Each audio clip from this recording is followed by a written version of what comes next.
It's time now for the Business of Health, brought to you by Hendricks Regional Health. During a stroke, 2 million brain cells are lost per minute.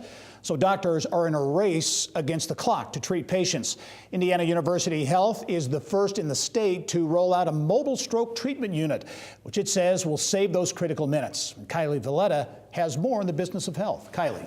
Thank you, Gary. Think of it as a souped-up ambulance with the sole purpose of treating strokes in the field. Dr. Jason Mackey, vascular neurologist and director of the Mobile Stroke Program at IU Health, joins me now. Thank you for being here. Thanks for having me. Well, when you really get down to it, the key piece of equipment on this new unit is the CT scanner. So explain why that is such an important thing to have in the field. So there are two different kinds of strokes. There's an ischemic stroke where a blood vessel is blocked off by a clot, and then there's a hemorrhagic stroke or a bleeding stroke. The problem is you can't tell the difference clinically or with any sort of lab test between the two. And you couldn't give a clot buster to a bleeding kind of stroke. So you've got to have imaging to tell you which kind of stroke are we dealing with. And typically that imaging could only happen at the hospital. You had to transport the patient to the hospital, right? That's right. The usual way this goes is a patient or their family calls 911, they get transported to the emergency department, and then they're evaluated. The thing about the mobile stroke units is that across multiple communities, these have been shown to reduce the time to treatment by 30 minutes or more.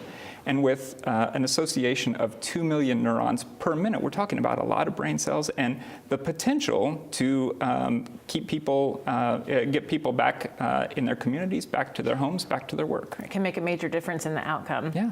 Okay, another key piece of this unit is that it's stocked with TPA, the clot-busting drug. So now you can administer that, again, it doesn't have to be at the hospital. That's right. We can do the entire evaluation in the field, somebody's driveway, their place of work, etc. So if a patient looks like a possible candidate, we can do any necessary labs, do the full neurologic evaluation, get the imaging, and then if that person is a potential candidate, put them into the ambulance and treat them there prior to transport to the emergency department. And a really neat aspect of this too is the staff that is going to be on the unit. Tell us about that. Right, so a usual ambulance has a paramedic and an EMT, and this ambulance will have that as well. But this ambulance will also have a CT technician who can help make sure the CT happens properly, a stroke-trained nurse, and then a vascular neurologist. So you have a vehicle that's just packed with a lot of expertise. And you mentioned in the future, the neurologist may not have to be on the unit because it's so high tech. So tell me about how the neurologist can be there without physically being there. Right, so there are multiple cameras in the ambulance such that you can toggle between the head or the foot, and really evaluate not just the patient, but then also you can see the actual CT scan. And this is, from a web browser, from an iPhone or an iPad. It's really something. And also, this is going to initially just serve Marion County. That's right. So we'll probably start small. This is a new paradigm of care, so we'll start small, and then we hope to expand to include all of Indianapolis. And $1.5 million for the startup costs, and you said these are being funded in sort of a unique way. Well, so there's no funding mechanism for this sort of paradigm as yet. There's no payer mechanism.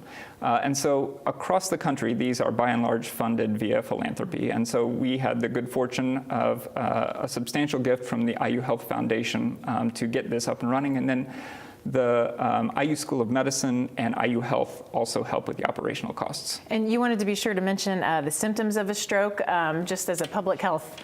That's right. That's right. So if you or a family member, this is always what we tell people, if you or a family member are having signs or symptoms of a stroke, face drooping, arm weakness, trouble with speech, to call 911. And that is, the acronym is FAST, F-A-S-T, face, arm, speech, and time. Call 911 immediately. Right, and then the unit also saving time as well. That's right. So thank you, Dr. Mackey, for being here. Appreciate it. Thank you.